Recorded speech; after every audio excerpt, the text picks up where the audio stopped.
آپ صلی اللہ علیہ وسلم کے والد محترم عبداللہ کی لونڈی تھی، وہاں سے لائیں۔ رسول اللہ صلی اللہ علیہ وسلم بہت چھوٹے تھے اور مدینہ سے لوٹتے وقت ان کی ماں کا ایک مقام پر انتقال ہو گیا۔ ایک دفعہ رسول اللہ صلی اللہ علیہ وسلم اپنی ماں کی قبر پر گئے، بہت روئے۔ قبر پر پہنچنے کے بعد فبکا، اپنی ماں کے قبر پر پہنچے، رو پڑے، فبکا، رو پڑے۔ صحابہ کرام نے آپ کو روتا ہوا دیکھا تو سارے صحابی رو پڑے، فبکا وبکا من حولہ، آپ کو روتے دیکھ کر کے سارے صحابہ کرام رو پڑے۔ آپ صلی اللہ علیہ وسلم نے ارشاد فرمایا استاذنت ربی فی ان استغفر لها، میں نے اپنے رب سے اجازت مانگی کہ میں اپنی ماں کے لیے بخشش کی دعا کر دوں، مجھے اے میرے رب اجازت دے کہ میں تجھ سے اپنے ماں کی مغفرت کی دعا کروں۔ فلم یوزن لی، اللہ نے مجھے اجازت نہیں دی۔ اللہ اکبر، نبی کی ماں ہے لیکن چونکہ ان کا انتقال شرک کے اوپر ہوا، لہذا اللہ تبارک و تعالی نے اپنے رسول کو ان کی ماں کی مغفرت کی اجازت نہیں دی۔ جی، اس کے بعد رسول اللہ صلی اللہ علیہ وسلم فرمایا میں نے اپنے رب سے اجازت مانگی کہ اے اللہ قبر کی زیارت تو کر سکتا ہوں نا اپنے ماں کی۔ اللہ کے رسول نے فرمایا فوزن علی، اجازت دی گئی۔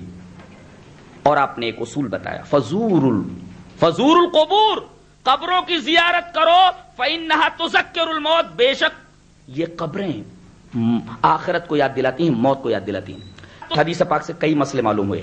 پہلا مسئلہ تو یہ معلوم ہوا کہ قبر پر جا کر آدمی رو سکتا ہے، جی، اور اس کو دیکھ کر لوگ بھی رو سکتے ہیں۔ ایک ہی مسئلہ ہے، دو مسئلے معلوم۔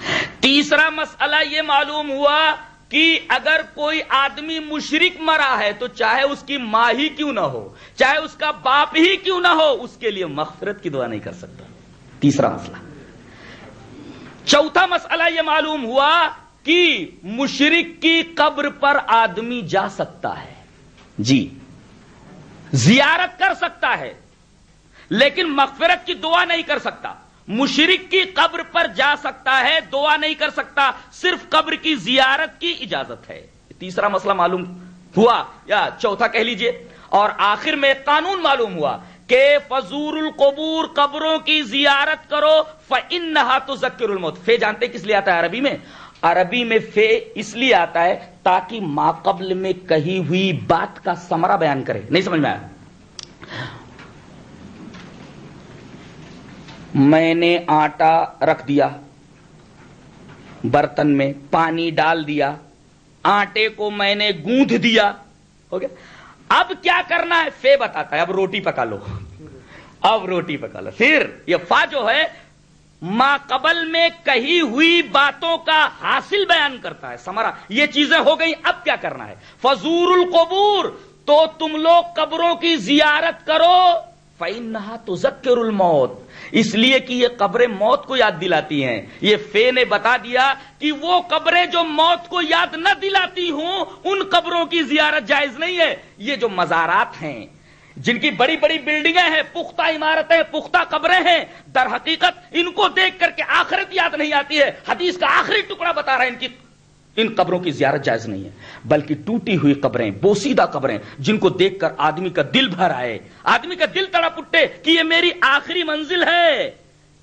ٹوٹی ہوئی قبریں دیکھ کر کے آدمی کو آخرت یاد آتی ہے، موت یاد آتی ہے۔ تو ایسی قبروں کو دیکھنے اور ان کی زیارت کرنے کی اجازت دی گئی ہے۔ ایسی قبریں جو آراستہ اور پیراستہ ہوں، بڑے بڑے قبے بنا دیے گئے ہوں، رنگ روغن کر دیا گیا ہو، آدمی کی نظر رنگ روغن ہی میں الجھ جائے، در حقیقت ایسی قبروں کی زیارت کی اجازت نہیں ہے، اس لیے کہ مجھے کوئی پھر فے کا مفاد سمجھا دے گا۔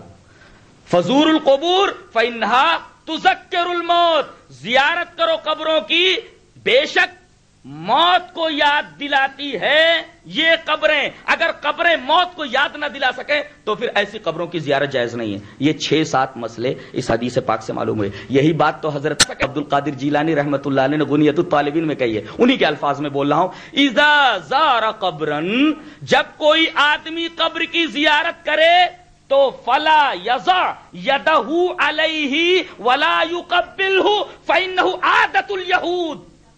غنیۃ الطالبین، غنیت الطالبین میں شیخ عبد القادر جیلانی رحمت اللہ علیہ نے یہ جملہ لکھا ہوا ہے. شیخ عبد القادر جیلانی رحمت اللہ علیہ فرماتے ہیں اذا زار قبرا، جب کسی آدمی نے کسی قبر کی زیارت کی، یا یوں کہیے جب کوئی آدمی کسی قبر کی زیارت کرے تو قبر کے اوپر اپنا ہاتھ نہ رکھے. فلا یضع یدہ علیہ، ہاتھ رکھنے کی اجازت نہیں ہے. اور آگے فرمایا ولا یقبلہ، قبر کو بوسہ نہ دے، اس لیے کہ قبروں کے پاس پہنچ کر قبر پر ہاتھ لگانا اور اسی طرح قبروں کے پاس پہنچ کر قبروں کا بوسہ دینا فإنہ من عادت الیہود، یہ یہودیوں کا طریقہ ہے. اللہ اکبر. گویا کہ قبروں کو بوسہ دینا، قبروں کو پکی کرنا اور قبروں کے اوپر ہاتھ رکھنا، وہاں سجدے کرنا، وہاں قیام کرنا، وہاں رکوع کرنا، وہاں شرکی افعال و اعمال کرنا فإنہ من عادت الیہود، یہ یہودیوں کی عادت ہے، یہودیوں کا طریقہ ہے. یہ میں نہیں کہہ رہا، شیخ فرما رہے ہیں، شیخ عبد القادر جیلانی رحمت اللہ علیہ فرما رہے ہیں. ان کی کتنی کتابیں ہیں میں نے بتا دی ہیں. ان میں 2 کتابیں بڑی مشہور ہیں، فتوح الغیب اور غنیت الطالبین. غنیت الطالبین کا حوالہ دیا ہے میں نے. اللہ اکبر. حضرت نے خود فرما دیا. اور حضرت پکے متبع سنت تھے، موحد تو تھے ہی، پکے متبع سنت تھے. جانتے ہیں انہوں نے سنت کی کیا تعریف کی ہے؟ فالسنت ما سنہ رسول اللہ صلی اللہ علیہ وسلم. در حقیقت حضرت کے سامنے حضرت عبداللہ ابن عمر ابن عاص سے مروی ایک روایت تھی جسے امام ترمذی رحمۃ اللہ علیہ کتاب الایمان میں لائے ہیں. اس حدیث کو سامنے رکھ کر کے انہوں نے فرقہ ناجیہ کے بارے میں ایک بات کہی ہے.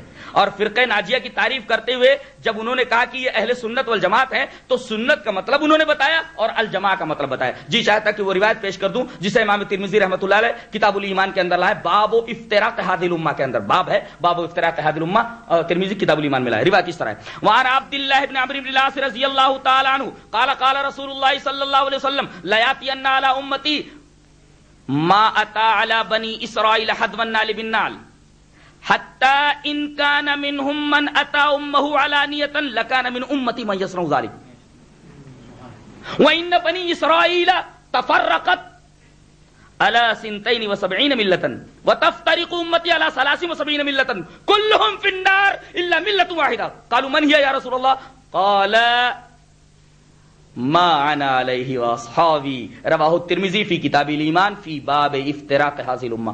حضرت عبداللہ ابن عمر بن عاص رضی اللہ تعالیٰ عنہ فرماتے ہیں کہ رسول اللہ صلی اللہ علیہ وسلم نے ارشاد فرمایا میری امت کے اوپر وہی کچھ آنے والا ہے جو بنی اسرائیل کے اوپر آ چکا ہے. یہاں تک کہ اگر کسی بدبخت یہودی نے اپنی ماں کے ساتھ علانیہ بدکاری کی ہوگی تو میری امت میں بھی ایسا آدمی ہوگا جو اپنی ماں کے ساتھ بدکاری کرے گا. اور بے شک بنی اسرائیل 72 فرقوں میں بٹ گئے، میری قوم 73 فرقوں میں بٹ جائے گی. کلہم فی النار، 72 فرقے جہنمی اور 73واں فرقہ جنتی ہوگا.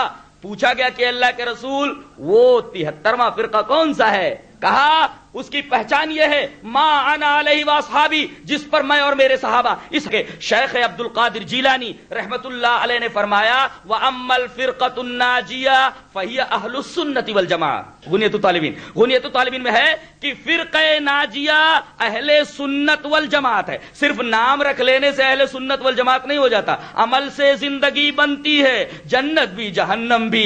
یہ خاکی اپنی فطرت میں نہ نوری ہے نہ ناری ہے، عمل سے آدمی اہل سنت والجماعت بنتا ہے. خالی لیبل لگا دینے سے آدمی اہل سنت والجماعت نہیں ہوتا. کہتے ہیں کہ ہم فلاں کی زیارت کر لیں تو فلاں کی زیارت کرنے سے آدمی مومن نہیں ہو جاتا. ابو لہب نے رسول اللہ صلی اللہ علیہ وسلم کی زیارت کی، ابو جہل نے رسول اللہ صلی اللہ علیہ وسلم کی زیارت کی، لیکن اس دیدار سے اور اس زیارت سے ابو جہل کو کوئی فائدہ نہیں پہنچا، ابو لہب کو کوئی فائدہ نہیں پہنچا. دیکھو زیارت ہو رہی ہے لیکن خود ابو جہل اور ابو لہب کے پاس اپنا ایمان